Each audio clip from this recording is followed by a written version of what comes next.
Всем привет! С вами «Подвал разума». Перед тем, как мы начнем, подпишись на канал и поставь лайк.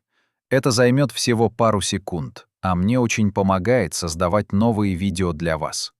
Готовы? Поехали к изменениям прямо сейчас. Ты когда-нибудь чувствовала это? Не доказательства, не факты, а внутренние ощущения. Как будто где-то внутри тебя тихо, едва слышно шепчет: что-то не так. Он стал меньше писать, говорит, что устал. Реже смотрит в глаза. Ты ловишь себя на мысли: а вдруг я просто придираюсь? Может, все в порядке? Но сердце не успокаивается. Ты вспоминаешь, каким он был раньше, внимательным, горячим, искренним, а теперь холод, отстраненность. Ты спрашиваешь: «Ты меня любишь?» А он отвечает: «Конечно, просто устал». Но почему тогда в его голосе нет тепла? Почему, когда он говорит «люблю», ты не чувствуешь ничего, кроме холода? Иногда измена не начинается с поцелуев. Она начинается с тайн. С телефона, который он кладет экраном вниз, сообщений, которые приходят поздно ночью, и он делает вид, что не заметил, с чужого запаха на его одежде. Не твоего парфюма, не твоего шампуня. Ты начинаешь сомневаться в себе. Может, ты стала слишком подозрительной? Может, ревность сводит с ума? Но что, если твоя интуиция не враг, а единственный, кто еще говорит тебе правду? Сегодня мы поговорим о 100 признаках того, что он тебе изменяет. О вещах, которые часто остаются незамеченными. О мелочах, из которых складывается огромная картина лжи. О том, как понять, где заканчиваются оправдания и начинается предательство. Потому что измена — это не просто физический поступок. Это прежде всего предательство доверия. И если ты чувствуешь, что что-то рушится, не игнорируй это. Сегодня мы вместе разберем, как узнать правду. Не чтобы мстить, не чтобы плакать, а чтобы освободиться, чтобы больше не жить в тени лжи. Готово? Тогда начнем. Когда слова теряют смысл, он все еще говорит тебе, что любит. Те же слова, тот же тон, но в них больше нет жизни. Ты слушаешь, и тебе кажется, будто он произносит заученную фразу, как актер, который 100 раз репетировал одну и ту же сцену, без чувств, без души, без сердца. Любовь — это не слова.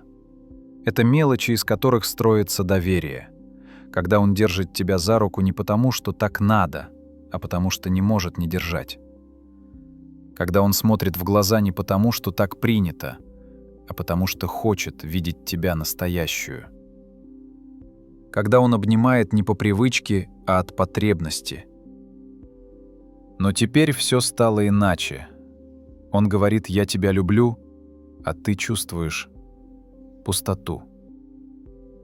Эти слова больше не согревают, они звучат как обещание, которое давно утратило силу, как замок, в котором сломался ключ. Он стал осторожен, измеряет каждое слово, словно боится сказать лишнее. Иногда наоборот, слишком разговорчив, слишком улыбчив, слишком старается показать, что все по-старому. И в этом тоже ложь. Потому что настоящая близость не требует доказательств. Она просто есть. Ты замечаешь, как его интонации меняются. Раньше он говорил легко, непринужденно, а теперь будто сквозь фильтр. Ты слышишь паузы, видишь, как он подбирает слова. Он стал как будто бояться честности, и чем больше он старается выглядеть естественным, тем сильнее чувствуется фальшь. Ты ловишь себя на мысли, что разговор с ним превратился в игру под названием «Угадай, где правда». Он говорит, что не изменился, но почему тогда стал раздражаться, когда ты спрашиваешь о его планах? Почему любое твое любопытство вызывает у него злость? Почему он делает из обычного вопроса допрос? Раньше он хотел делиться, теперь избегает. Раньше рассказывал, с кем встречался, что ел, что его раздражает. Теперь тишина. как будто каждый его день стал тайной, а ты лишняя в этой истории. Ты замечаешь, когда он врет, он отворачивается. Глаза бегают, руки двигаются нервно. Он смеется там, где не смешно, или слишком резко меняет тему. И чем больше ты молчишь, тем сильнее он нервничает. Потому что боится, что ты что-то уже знаешь.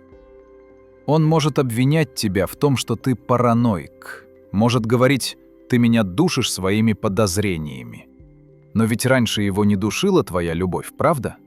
Раньше ему нравилось, что ты интересуешься, а теперь это раздражает. Почему? Потому что ему больше не хочется быть пойманным. И тогда он выбирает путь лжи. Маленькой, невинной, неважной. Сначала скажет, что был с друзьями, хотя был не там, потом, что не писал никому, хотя переписка была, а потом ложь становится привычкой. Она перестает его мучить. Она становится его новым языком. И самое страшное, ты начинаешь привыкать. Ты начинаешь принимать ложь как часть реальности. Ты слышишь неправду, но не споришь. Ты чувствуешь подвох, но молчишь, потому что где-то внутри все еще надеешься, что он вернется, что это временно, что это фаза, что это пройдет. Но не проходит. Потому что слова без чувств — это пустота. А если мужчина научился говорить о любви, не чувствуя ее, он уже потерял к тебе уважение. И, возможно, не только его. Когда слова теряют смысл, отношения умирают тихо. Без скандалов, без слез, без громких признаний. Просто в один день ты просыпаешься и понимаешь: он рядом, но он уже не с тобой. Когда он становится чужим, ты помнишь, каким он был в начале? Каждое сообщение как праздник, каждый звонок как маленькое чудо. Он писал первым, скучал, хотел видеть тебя каждую свободную минуту. Он смотрел в глаза, не просто глядел, а будто читал твою душу. А теперь будто выключили свет. Он рядом, но ты чувствуешь, что его нет. Физически он все тот же, та же улыбка, тот же запах, те же руки, но будто в них пропала нежность, и ты впервые ловишь себя на мысли: он стал каким-то другим.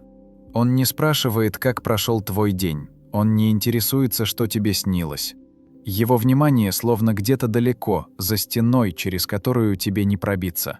Ты говоришь, а он смотрит в телефон. Ты рассказываешь, а он кивает, не слушая, а потом добавляет: «Ты слишком эмоциональна». И вот тогда все начинается. Ты начинаешь оправдываться. Ты думаешь, что, может, действительно стала другой, что, может, проблема в тебе. Ты стараешься быть мягче, внимательнее, красивее. Покупаешь новое платье, готовишь его любимое блюдо, стараешься не спорить, но он все дальше. И ты не можешь понять, почему. Он говорит, что просто много работы, что устал, что хочет побыть один. Но если он хочет быть один, почему он стал так тщательно прятать свой телефон? Почему выходит в другую комнату, когда ему звонят? Почему стал чаще стирать переписки? Ты спрашиваешь: «Почему ты всегда с телефоном?» Он отвечает: «Потому что ты ревнуешь без повода». Знакомо? И внутри все переворачивается. Ты же знаешь, что ревнуешь с поводом. Ты чувствуешь ложь, она как холод, который проникает под кожу. А потом начинаются мелочи. Он стал следить за внешностью так, как не делал раньше. Новые рубашки, новые духи, бреется перед выходом к друзьям, меняет пароль на телефоне, смеется, читая сообщения. Ты спрашиваешь, над чем? Он отвечает: «Да просто мем». Но почему тогда глаза не смеются? Он говорит, что ничего не изменилось, но ты чувствуешь, что изменилось все. И самая страшная часть не в том, что он изменяет, а в том, что он стал тебе чужим. Тот, кто раньше был твоей опорой, теперь загадка. Ты смотришь на него и не узнаешь. Твой родной человек превратился в незнакомца, который скрывает от тебя целую жизнь. И это больнее любой правды. Возможно, он еще не ушел физически, но эмоционально уже давно не с тобой. Ты чувствуешь это в каждом слове, в каждом взгляде, в каждой паузе. И если ты это чувствуешь, не игнорируй. Потому что именно с этого все начинается. Не с поцелуя, не с случайной встречи, а с момента, когда любовь превращается в тишину, когда сердце знает раньше, чем разум. Есть вещи, которые нельзя доказать, но можно почувствовать. Иногда ты просто знаешь. Не потому что видела, не потому что услышала, а потому что чувствуешь. Эта интуиция не объясняется логикой. Она живет где-то глубоко внутри. Там, где сердце шепчет правду, даже если разум не готов ее услышать. Ты чувствуешь, что он изменился, задолго до того, как появляются доказательства. Ты начинаешь просыпаться ночью без причины. Ты ловишь себя на мысли, что проверяешь его телефон, хотя раньше тебе это в голову не приходило. Ты чувствуешь тревогу, даже когда все выглядит нормально. Как будто под кожей бежит ток. Как будто душа шепчет: «Посмотри внимательнее». Он может быть милым, заботливым, даже слишком. Но именно это слишком и настораживает. Ты видишь в его улыбке усилие, в его объятиях напряжение. Он старается казаться прежним, а ты чувствуешь — это спектакль. И чем больше он играет, тем яснее ты понимаешь, что-то не так. Интуиция женщины — это не магия. Это тысячи мелочей, которые мозг не успевает осознать, но сердце складывает в картину. Запах его одежды чуть другой. Тон его голоса стал тише. Он стал чаще смотреть в зеркало. Смеется неестественно, говорит обтекаемо. Вроде бы все как всегда, но ты чувствуешь, что за этим что-то прячется. Ты можешь не знать кого, не знать когда, но знаешь точно, что. Это ощущение невозможно заглушить. Можно пытаться не верить. Можно убеждать себя, что это просто стресс, усталость, гормоны. Но тело все равно знает. Сердце все равно подсказывает. Ты начинаешь замечать странные совпадения. Он задерживается на работе, но возвращается с запахом чужих духов. Его рубашка выглажена не так, как ты гладишь. На телефоне исчезают чаты, а однажды ты замечаешь, что он улыбается, глядя в экран, но не тебе. Ты еще не спросила, но внутри уже все ясно. Ты можешь даже почувствовать, когда он только собирается соврать. Его взгляд меняется. Он на секунду замирает, потом слишком спокойно отвечает. И ты слышишь фальшь, даже если он идеально играет. Женская интуиция — это как внутренний детектор правды. Она не кричит, не доказывает, она просто знает. И самое страшное не это, а то, что мы часто отказываемся ее слушать. Мы боимся быть неправыми. Боимся услышать ответ, которого не хотим. Боимся разрушить иллюзию, к которой привыкли. Иногда легче поверить в ложь, чем столкнуться с правдой. Потому что правда требует действий. А ложь позволяет притвориться, что все в порядке. Ты говоришь себе: «Он просто устал, он просто замкнулся. Это пройдет». Но с каждым днем боль растет.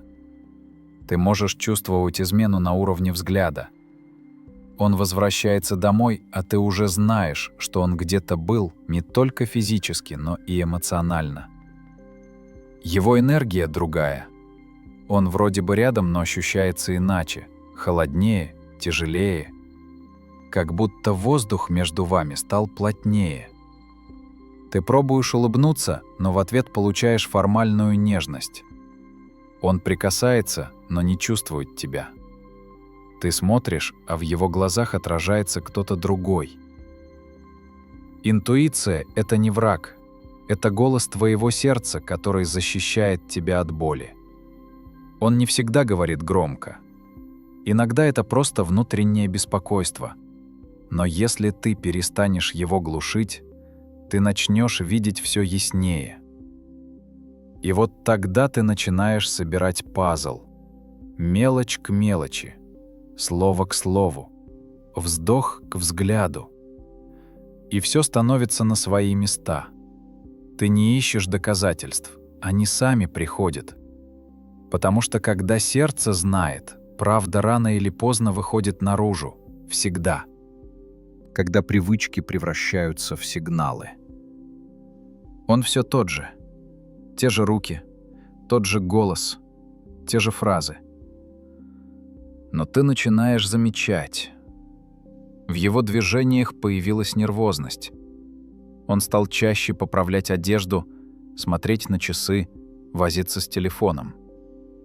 Раньше он был спокоен, расслаблен, а теперь будто на сцене. Каждое его движение отрепетировано, как у актера, который боится сбиться с текста. Он приходит домой и первое, что делает, кладет телефон экраном вниз. Ты видишь это и чувствуешь, как в груди что-то сжимается. Он не делает этого специально. Это уже на автомате. Привычка, которая говорит больше, чем слова. Он стал слишком бережно относиться к своему телефону. Раньше мог оставить его где угодно, даже забыть, а теперь всегда рядом. В душ берет с собой. На кухню кладет в карман. Ты слышишь уведомление, а он реагирует быстрее, чем на твой голос. Иногда он сам начинает разговор о доверии. Мол, ты должна мне верить. И говорит это с таким раздражением, будто ты уже поймала его с поличным. Но ты ничего не сказала, ты только посмотрела. Иногда взгляд говорит больше любого допроса. А он это чувствует. Ты замечаешь, как он стал менять привычные маршруты. Раньше всегда ехал домой по одной дороге, а теперь пробка, объезд. Коллега попросил заехать. Он возвращается позже, иногда пахнет чужим парфюмом. Ты спрашиваешь, это чей запах? Он отвечает спокойно, даже слишком. В лифте, наверное, кто-то стоял. Раньше он спокойно рассказывал, где был, что ел, с кем встречался. Теперь короткие ответы, односложные. Ты спрашиваешь, как день прошел? Он нормально и точка. Ты замечаешь, что он стал меньше касаться тебя. Раньше, проходя мимо, мог обнять, поцеловать, просто прижать к себе. Теперь дистанция. Как будто в твоем присутствии ему становится не по себе. Он стал сдержанным, холодным, будто все время думает о чем-то другом, о ком-то другом. А потом появляется новая версия его самого. Он вдруг начинает меняться, не для тебя, а вообще. Новые духи, новые рубашки, новая прическа. Ты спрашиваешь, решил обновиться? Он смеется, просто захотел. Но ведь ты знаешь, мужчины редко просто хотят. Они меняются, когда появляется кто-то, ради кого хочется быть лучше. Он стал по-другому реагировать на комплименты. Раньше радовался, когда ты его хвалила. Теперь будто смущается, отмахивается. Зато ты замечаешь, как он вдруг стал активнее в соцсетях. Лайки, подписки, комментарии. Не тебе, другим, тем, кого ты даже не знаешь. И еще глаза. Ты смотришь на него, а он избегает взгляда. Говорит, но не смотрит прямо, как будто боится, что ты что-то прочитаешь. А ведь ты читаешь. Ты читаешь между строк, между вдохами, между его неловкими движениями. Он может быть добрее, чем обычно. Слишком внимательным, слишком вежливым. Дарит цветы без повода, помогает по дому, покупает подарки. Но почему-то это не радует. Ты чувствуешь, это вина, а не любовь.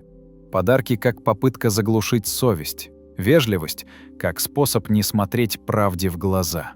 Ты замечаешь, что он стал избегать физической близости. Раньше он хотел тебя часто, теперь устал, не в настроении, просто не сейчас. Но когда ты случайно прикасаешься к нему, он вздрагивает, как будто не готов. Как будто твое прикосновение напоминает ему о другом. И чем больше ты наблюдаешь, тем яснее все становится. Он не изменился за один день, он просто постепенно ушел. Сначала мысленно, потом эмоционально, а теперь и телом. Все эти привычки, мелочи, странности — это не случайность. Это язык тела, который кричит правду, когда слова молчат. Ты можешь закрывать глаза, можешь притворяться, что не видишь, но правда все равно стоит перед тобой. Живая, очевидная, болезненная. И в какой-то момент ты перестаешь спрашивать. Ты просто знаешь, потому что тело не лжет, потому что поведение — это зеркало души, а его отражение давно повернулось в другую сторону. Когда он живет на две реальности. Есть мужчины, которые изменяют и спят спокойно. А есть те, кто улыбается, но внутри сгорает. Им кажется, что они контролируют ситуацию, что могут жить двойной жизнью, быть и там, и тут. Но чем дальше они идут по этому пути, тем сильнее запутываются в собственной лжи. Он начинает лгать тебе, но в какой-то момент начинает лгать и себе. «Я не хотел, оно само. Это ничего не значит. Я все контролирую». Но никто еще не смог контролировать предательство, потому что предательство как яд. Даже если ты пьешь его по капле, он все равно разрушает изнутри. Он просыпается утром, рядом ты, но где-то в голове уже другая. Он смотрит на тебя и ощущает странную смесь нежности, вины и раздражения. Ты напоминаешь ему о том, кем он больше не является. Ты — его совесть, от которой он пытается убежать. Поэтому он становится нервным. Любой вопрос звучит для него как допрос.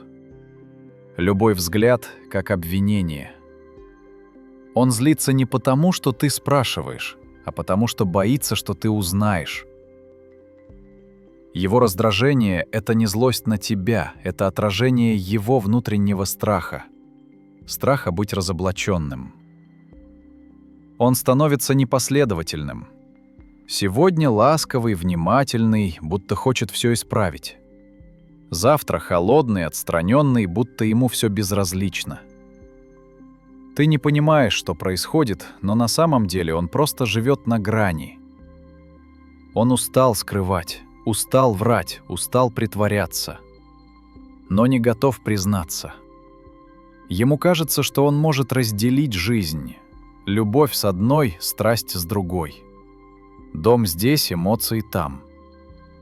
Но сердце так не делится. Оно не умеет любить наполовину. Поэтому он становится раздраженным, грубым, порой даже циничным. Он не ненавидит тебя. Он ненавидит самого себя, когда смотрит на тебя. Потому что видит в твоих глазах того, кем был раньше. Честного, верного, настоящего. Иногда он пытается компенсировать вину. Дарит подарки, помогает, говорит: «Ты у меня самое лучшее». Ты хочешь верить, но чувствуешь, это не любовь. Это попытка заглушить совесть. Его внимание становится странным. Чрезмерным, напряженным, будто он играет роль. Ты замечаешь, что он избегает разговоров о будущем. Раньше он говорил о планах, мечтах, путешествиях. Теперь неопределенность. Любая попытка обсудить завтра вызывает у него раздражение, потому что его завтра уже не связано с тобой. Он может становиться жестче, холоднее, так ему легче. Он создает дистанцию, чтобы меньше чувствовать вину. Он перестает смотреть тебе в глаза, чтобы не видеть в них доверие, которое разрушает. Он ищет оправдание в твоих ошибках. Ты слишком требовательная, ты не понимаешь, ты изменилась. Так ему проще объяснить самому себе, почему он поступил так. Но если бы ты заглянула глубже, в его тишину, в его взгляды, в его паузы, ты бы увидела страх. Он боится не потерять тебя, а быть разоблаченным. Боится, что ты посмотришь на него не как на мужчину, а как на лжеца. Боится разрушить ту маску, которую так долго строил. А когда ты начинаешь замечать правду, он чувствует это. И тогда все меняется. Он становится еще холоднее, еще резче, еще дальше. Потому что чем ближе ты к истине, тем сильнее он отдаляется. Он боится твоего молчания, боится твоего взгляда, боится твоего спокойствия. Потому что когда женщина замолкает, она уже все поняла. Он не признается, пока не прижмешь к стене, не скажет, но в глубине души он знает, конец уже начался. Потому что невозможно строить любовь на страхе, невозможно делить сердце надвое. И сколько бы он ни притворялся, правда все равно просочится через слова, через поступки, через глаза. Мужчина, который изменяет, может обмануть женщину, может обмануть друзей, может обмануть себя, но не может обмануть жизнь. Потому что жизнь всегда возвращает зеркалом. И однажды он встретит в чьих-то глазах ту же боль, которую однажды подарил тебе, когда ты начинаешь чувствовать, но не хочешь верить. Ты просыпаешься утром и чувствуешь, внутри тяжело. Он спит рядом, дышит ровно, спокойно, а у тебя внутри будто ком. Ты не можешь объяснить, почему, просто чувствуешь, что-то не так. Ты смотришь на него и вспоминаешь, раньше, просыпаясь, ты улыбалась. Теперь ищешь знаки. Как он лежит? Отворачивается или ближе? Как сказал «доброе утро»? Почему не поцеловал, как раньше? Сомнение — это яд, который растекается по венам медленно. Сначала легкий укол, потом тревога, потом постоянное ожидание чего-то плохого. Ты начинаешь анализировать каждое его движение, словно следователь. Каждый взгляд, каждый жест, каждое опоздание. И чем больше ты замечаешь, тем сильнее пугаешься. Ты начинаешь спорить сама с собой. Может, я придираюсь? Может, у него просто трудный период? Ты находишь оправдание. Ты ищешь логику. Ты стараешься быть понимающей. Ты не хочешь верить, что тот, кому ты доверяла, мог предать. И вот ты сидишь вечером дома, телефон рядом. Он сказал, что задержится. Проходит час, 2. Ты проверяешь время. Потом его статус в сети. Он был онлайн, но не написал. Ты придумываешь объяснение. Наверное, с коллегами. Может, телефон разрядился. Но где-то глубоко внутри уже знаешь. Ты ловишь себя на том, что проверяешь его телефон. Ты не хочешь быть той, кто шпионит, но рука сама тянется. Ты не ищешь конкретного, просто хочешь убедиться, что все чисто, что ты зря волнуешься, что все как раньше. Но чем больше ищешь, тем меньше веришь. Потому что даже если там нет доказательств, что-то не сходится. Ты начинаешь замечать себя со стороны. Слушаешь, как говоришь. Мягче, осторожнее, будто боишься его спугнуть. Следишь за выражением лица, стараешься не раздражать, не задавать лишних вопросов. Ты пытаешься сохранить спокойствие. Но глаза выдают, он чувствует твое беспокойство. И вместо того, чтобы обнять, сказать «я с тобой», злится. Ты мне не доверяешь, ты все выдумываешь. И ты снова чувствуешь вину, как будто ты не права. Как будто твои чувства — это слабость. Ты начинаешь ревновать даже к его смеху. Он получает сообщение, улыбается, и ты ощущаешь удар внутри. Кто это? Почему он улыбается так, как давно не улыбается тебе? И ты ловишь себя на том, что ревнуешь к людям, которых даже не знаешь. Ты начинаешь меняться. Больше стараешься, чаще улыбаешься, выглядишь лучше, чем раньше. Ты хочешь вернуть его взгляд, вернуть ту искру, но он все равно где-то далеко. Ты видишь, что он рядом физически, но душой уже не с тобой. Иногда ты пытаешься поговорить, мягко, по-женски, но разговор заканчивается ссорой. Он раздражается, обвиняет, уходит. А ты остаешься одна, с тишиной, с болью, которую невозможно объяснить. Ты начинаешь сомневаться не в нем, а в себе. Может, я действительно сумасшедшая? Может, я слишком требовательная? Ты начинаешь верить в то, что проблема в тебе. И вот в этом самая страшная ловушка. Потому что в момент, когда женщина перестает верить себе, она теряет силу. Но интуицию нельзя обмануть. Она все равно стучит. с каждым днем громче. С каждым его все нормально, сильнее. Ты можешь закрывать глаза, но внутри знаешь, это уже не те отношения. Это уже не та любовь.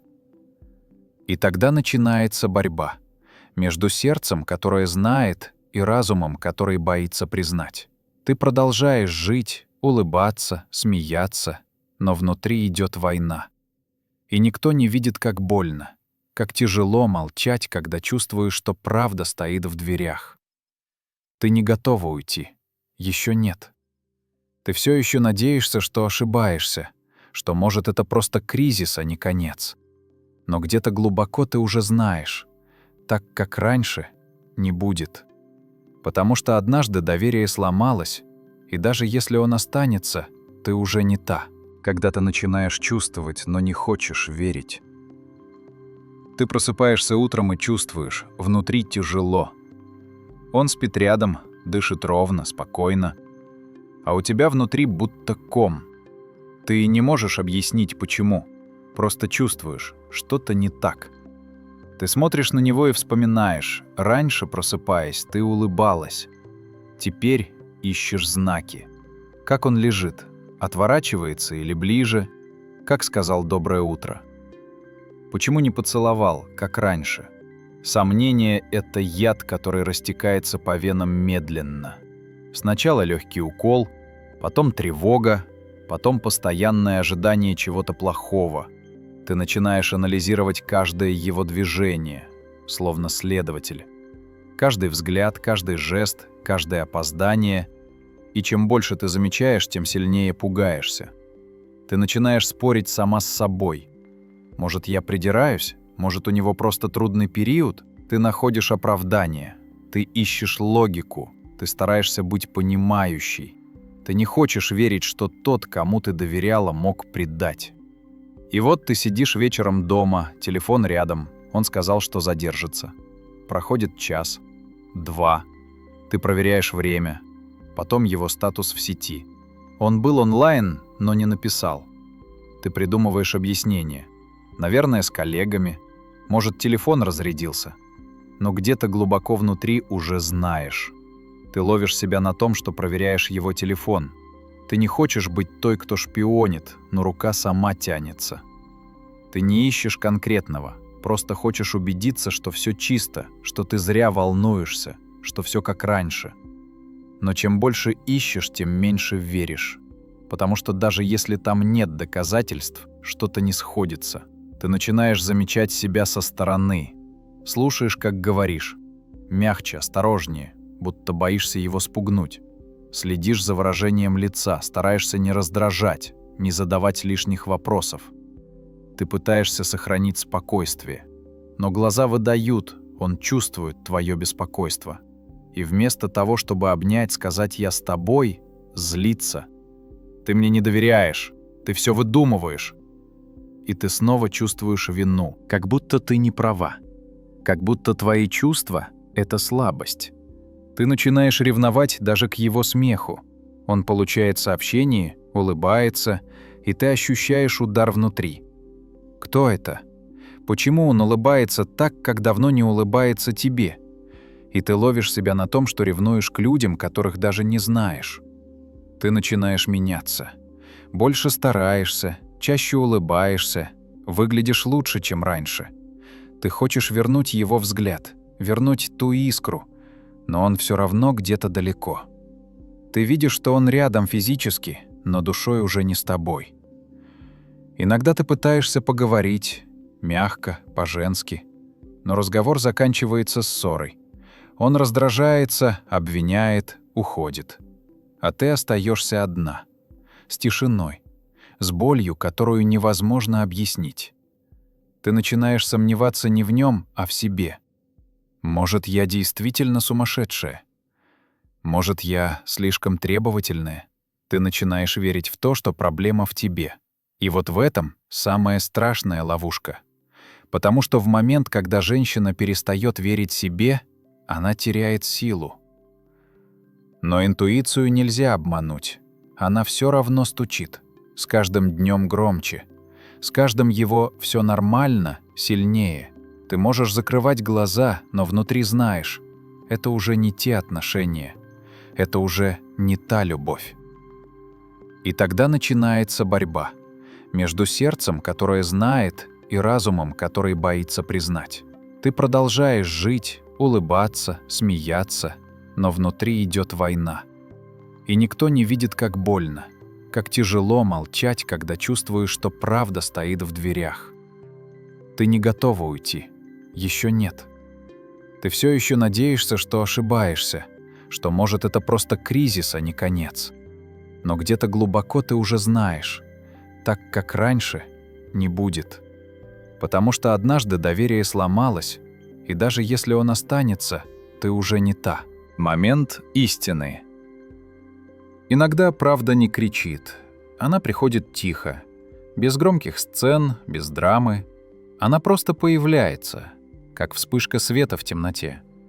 Ты не ждешь, не готова, но вот она. Это может быть случайная мелочь. Сообщение, всплывшее на экране, когда он оставил телефон без блокировки. Номер, который ты раньше не видела. Имя, которое ничего не значит. И в то же время значит все. «Привет, скучаю». 2 простые фразы. Но мир рушится. Ты читаешь и не веришь глазам. Пальцы дрожат, сердце колотится так, будто пытается вырваться наружу. В голове тишина. Ты не можешь дышать. Ты просто сидишь и смотришь на экран, понимая. Вот оно. Он возвращается домой. Будто ничего не случилось. Ты смотришь на него и не узнаешь. Перед тобой тот же человек, но уже другой. Ты ищешь знакомые черты, интонации, жесты и не находишь. Все кажется фальшивым. Даже его «привет» звучит чужим. Ты хочешь закричать, ты хочешь бросить телефон ему в лицо, показать доказательства, сказать «как ты мог?». Но что-то внутри тебя останавливает. Ты молчишь. Потому что в этот момент все уже сказано. Ты видишь это в его глазах, в его реакции, в том, как он делает вид, что ничего не случилось. Иногда он будет отрицать. До последнего. Скажет, что это просто подруга, коллега, недоразумение. Ты будешь слушать и понимать, что это ложь. Ты слышишь, как дрожит его голос, как он избегает взгляда. Ты видишь, как он нервно трёт руки, как повторяет одни и те же слова. Ты видишь и все равно спрашиваешь. Не потому, что хочешь ответ, потому что хочешь услышать хоть каплю правды. А он все еще лжет, и эта ложь больнее самой измены, потому что именно в этот момент рушится доверие. Не тогда, когда он был с другой, а тогда, когда смотрит тебе в глаза и говорит «Я тебя люблю», зная, что врет. Ты чувствуешь, как внутри все ломается. Ты не плачешь, пока нет. Плакать будешь потом, когда останешься одна. А сейчас только оцепенение. Ты не можешь поверить, что это происходит с тобой, что это не фильм, не чужая история, а твоя жизнь. Ты стоишь перед ним, и слова застревают в горле. Ты не знаешь, что сказать. Ты просто смотришь и ждешь. Вдруг он все же признается. Вдруг поймет, как больно. Вдруг обнимет, скажет правду, попросит прощения. Но этого не происходит. Он выбирает тишину. Он выбирает ложь. И тогда ты понимаешь, все кончено. Неважно, останетесь вы вместе или нет, внутри уже пустота. Ты больше не веришь. Ты больше не чувствуешь. Ты просто хочешь уйти. Не физически, душой. Уйти из боли, из недоверия, из этой лжи. Позже, когда останешься одна, ты будешь вспоминать этот момент снова и снова. Каждую деталь. Тот свет, ту тишину, тот его взгляд. Ты будешь искать причины. Где все началось? Когда ты перестала быть его женщиной? Когда он впервые решил солгать? Но ответов нет. Потому что измена — это не внезапное решение. Это путь. Сотни мелких шагов, сделанных втайне.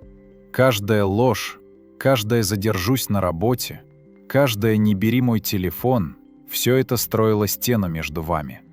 Ты просто не хотела видеть. Ты включаешь музыку, чтобы заглушить тишину.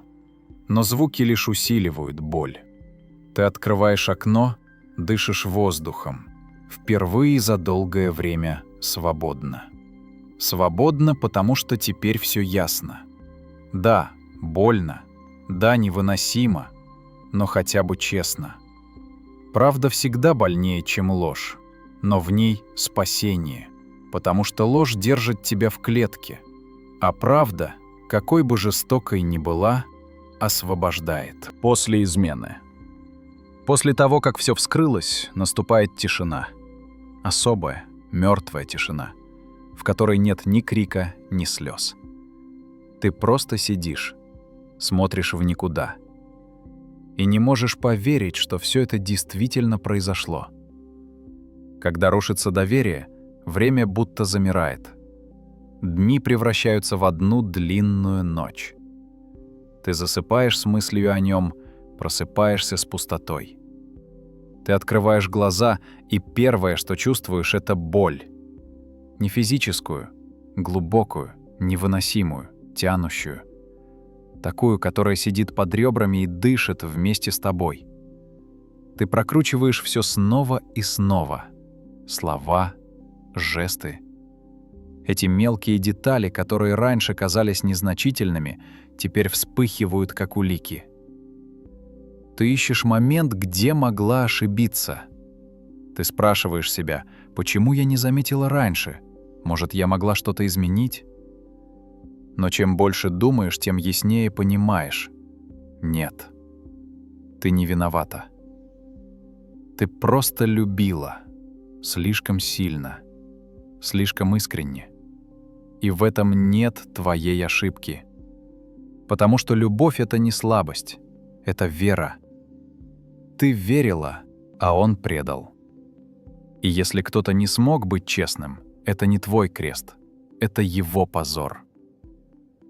Первые дни боль кажется бесконечной. Ты не ешь, не спишь. Ты механически делаешь все, что нужно — работа, дом, дела. Но внутри будто кто-то выключил свет. Ты смотришь в зеркало и не узнаешь себя. Те глаза, что раньше сияли, теперь пустые. Но именно в этой пустоте рождается сила. Постепенно ты начинаешь дышать. Сначала тяжело, будто заново учишься. Ты выходишь на улицу, чувствуешь холодный воздух. Ты слушаешь музыку впервые не о нем. Ты учишься снова быть собой. Да, будут срывы. Будут ночи, когда захочется написать, позвонить, услышать его голос. Будут моменты, когда память предаст, когда ты вдруг вспомнишь счастливый эпизод и на секунду подумаешь, что все это сон. Но потом всплывет правда. И она снова поставит все на место. Постепенно боль перестает быть ядром твоего дня. Ты начинаешь улыбаться, сначала через силу, потом по-настоящему. Ты снова чувствуешь вкус еды, запах дождя, тепло солнца. Ты начинаешь понимать, это не конец, это очищение. Потому что измена разрушает не тебя, она разрушает иллюзию.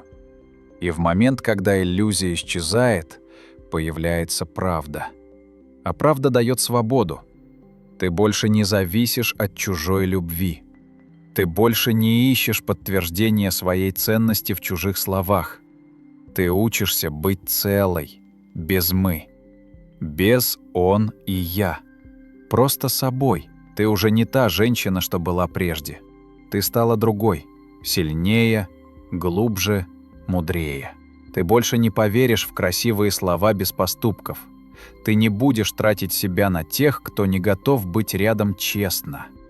Ты научилась главному — цени того, кто не заставляет сомневаться. И однажды через время ты посмотришь назад без боли. Ты вспомнишь все это, как будто читаешь старую книгу, в которой уже нет смысла. Ты поймешь, что это была не кара, а урок. Урок, который сделал тебя женщиной, способной любить без страха. И в этом сила. Потому что измена не убивает любовь. Она убивает ложь. А любовь, настоящая, искренняя, она остается. Она живет в тебе, в твоем сердце, в твоих шагах, в твоей улыбке. И когда ты снова полюбишь, это будет не из страха потерять, а из силы быть собой. Помни, ты не та, кого предали. Ты та, кто выжил, та, кто встал, та, кто прошел через ад и вышел из него свободной. И теперь, когда ты знаешь правду, тебе больше не нужно бояться. Ты целая, ты сильная, ты живая.